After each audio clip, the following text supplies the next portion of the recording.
Wrestling fans, it's me, Eric Osafalo. Welcome to this week's episode of In My Damn Opinion. That's right, the greatest show on the internet because I get a live microphone. I tell you whatever the fuck I want to tell you when it comes to the world of professional wrestling. I was absent last week. Yes, I was on vacation, but it was much needed. Thank you very much to my executive producer, Mr. Steve Hall, for filling in for me. And thank God he did not have that fucking monkey Trevor. Supposedly, I remember I told that fucking monkey Trevor to come here, get me in My Damn Opinion studio, and look, still by myself. My pal Steeler, he's running around here somewhere, so thank you very much, Steve, for filling in for me last week. Let's waste no time. We got a huge show lined up for you this week, so let's go ahead and kick it off with our main topic of discussion this week. Who watched Monday Night Raw this past Monday night? Who fell asleep during Monday Night Raw? Oh, fuck. Who the hell wrote that? God damn it.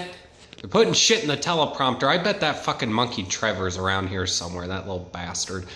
Anyways, you fans weren't supposed to know that. But anyways, I had to go back and rewatch it because, yes, I admit, I did fall asleep. I do have another job other than being your host for the greatest internet show around. That's right, In My Damn Opinion.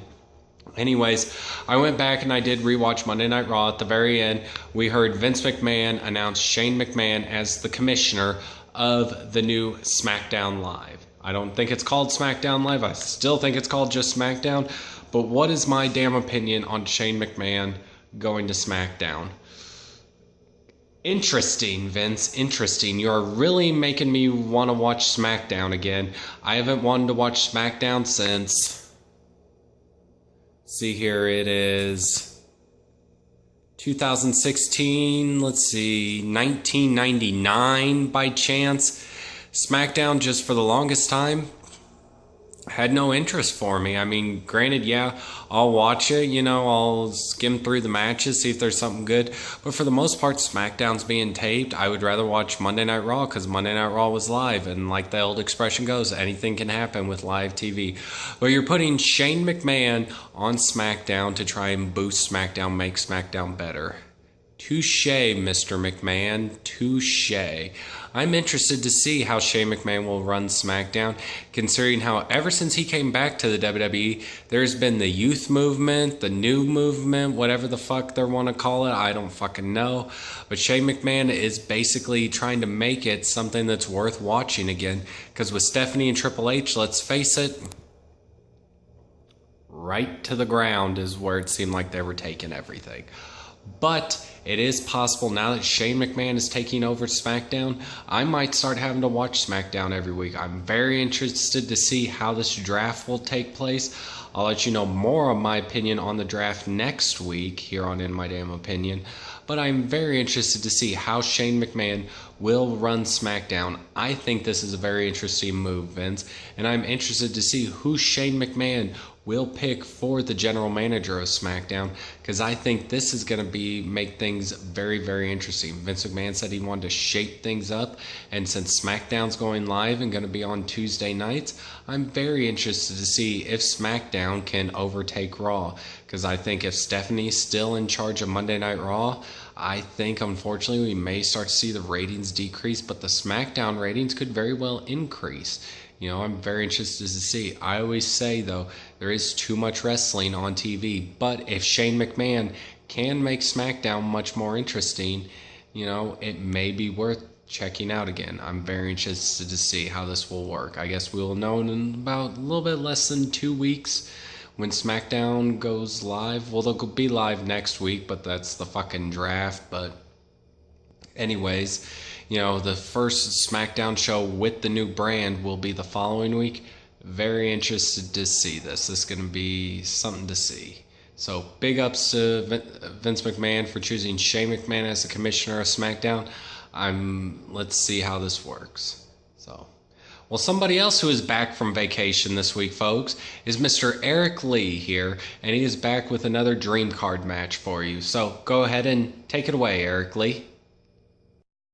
What's up, guys? It's Eric Lee here, host of your Dream Card match segment, back from vacation, still got my shades on because I am motherfucking Eric Lee, folks.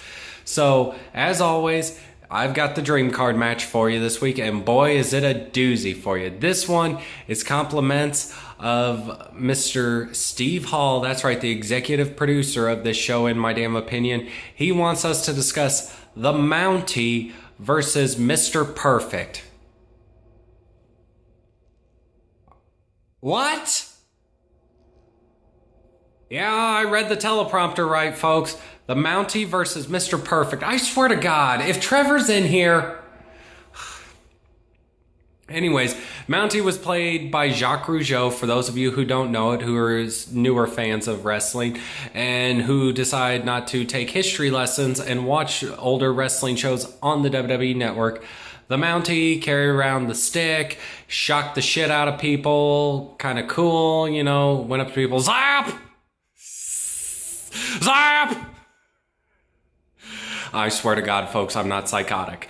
Anyways, you know, Mountie, managed by Jimmy Hart, lost the big jailhouse match, SummerSlam 1991 versus the Big Boss Man.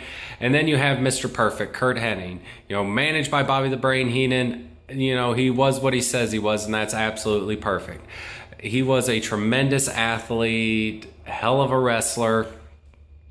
So, you put these two in the ring, and Jacques Rougeau, you know, even when he was the Mountie, yeah, his gimmick was kind of cheesy and lame, but Jacques Rougeau was a hell of a wrestler. You know, part of the Rougeau brothers, you know, all American boys. Yeah, definitely would be, and also, fun fact, and if you don't believe me, you can ask 7 Pound on this one, but yes, Jacques Rougeau holds a pinfall victory over the immortal Hulk Hogan. Google it. You don't believe me? Ask 7 Pound. Steve Hall will confirm this. As a matter of fact, Steve, why don't you confirm this next week on Ask 7 Pound? Anyways, you would have a decent match here between two great wrestlers. Mr. Perfect being very technical, Jacques Rougeau being a decent wrestler himself. But in the end, for the 1, 2, 3, your winner of this match would be the man who is simply, absolutely perfect. That's right. Mr. Perfect, hands down, would be Jacques Rougeau. Plain and simple, folks. You don't believe me? Look at the facts, folks. Look at statistics. Look at the way these two men wrestle. Perfect would win this match. No ifs, ands, or buts about it. So, anyways, folks, that's your Dream Card match for you this week. As always, if you have a match you'd like me to discuss on the Dream Card match segment, feel free. You can tweet me at Eric Asafalo. You can leave a comment down below. You can even email me at easafalo@gmail.com, and I'd be more than happy to discuss your Dream Card match for you, folks. Remember the rules, though. The match has to either have been possible to happen or still be possible to happen in order for me to discuss it. So, that's your Dream Card match this week, folks. Let's go ahead. Let's kick it back over to my co-host, Mr. Eric Asafalo, as he's got more of his damn opinion to give you. So go ahead. Take it away, Eric. Thank you very much, Eric Lee. Can that man throw together a Dream Card match or what, folks? Hell of a match. Mr. Perfect versus the Mountie. I used to have that match with my action figures back when I was like 6 years old. So, anyways, other topic of discussion this week. That's right. For those of you who watched the show last week, yes, like I said at the beginning, my executive producer, Steve Hall, did take over the show for me last week while I was on vacation. But Steve did leave me a question he wanted me to hear my opinion on. Is it time for the WWE to finally push Zack Ryder? In my damn opinion, it has been beyond time for the WWE to push Zack Ryder. If the WWE was smart, they would have capitalized on Zack Ryder's popularity when he got 1 million Twitter followers and he had probably the most popular internet show on the internet, which would be Z True Long Island Story. Z True Long Island Story, you've never seen that? Go back and watch some of those old episodes on YouTube. The man is pure fucking genius. He is a hard worker. The WWE, for some reason, had a hard-on for Zack Ryder and would not give him the chance. They don't know what the hell their fucking problem was with Zack Ryder, but Zack Ryder, he could draw money. You know, the WWE just did not want him getting over. There was something about him. WWE kept pushing back, but he has had 2 feel-good moments so far this year in the WWE. For one, he won the Intercontinental title ladder match at WrestleMania 32, winning the Intercontinental Championship.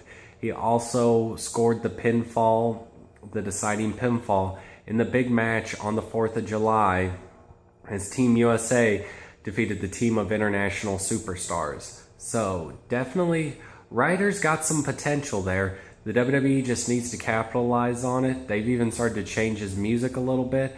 I think the WWE has a chance to make something good with Ryder. You know, he may not become, pardon me, he may not become a main eventer. He could be a transitional champion, for God's sakes.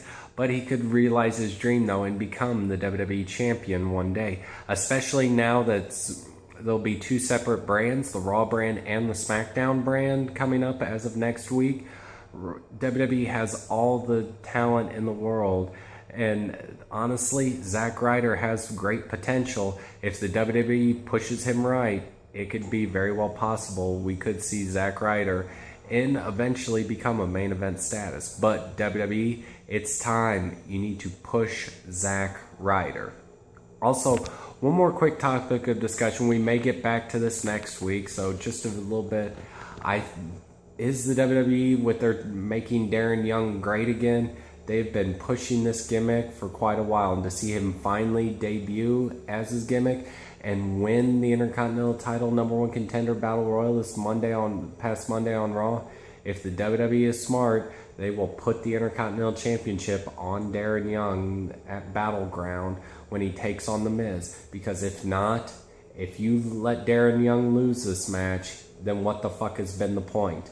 You know, why are you putting him in a title match already if you're not trying to make Darren Young great again?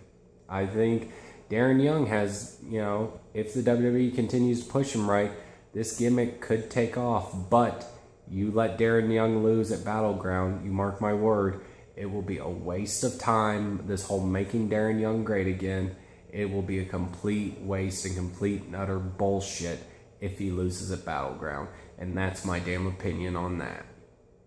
Well, that's about all the time we have for this week. Hope you enjoyed the show. Don't forget to like this video, leave a comment, subscribe to my channel. Go back and watch all my other episodes. If you enjoy professional wrestling as much as I do, feel free to check out some of our other shows right here on 7poundbag.com.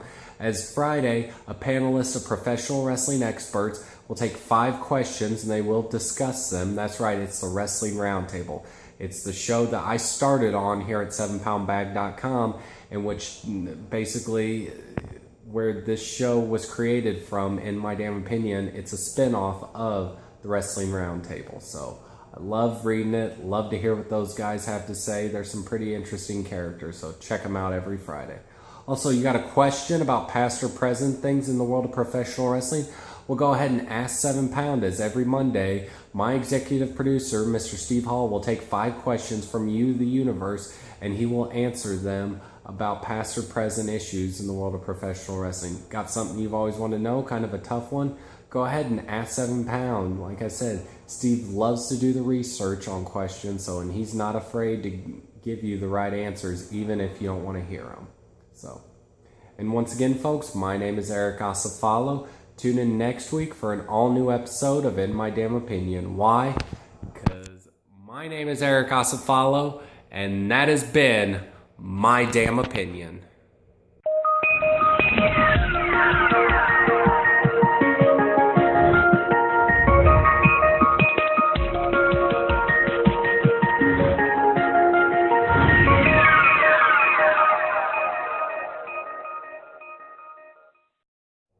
I'm Eric Acefalo, and I approve this message.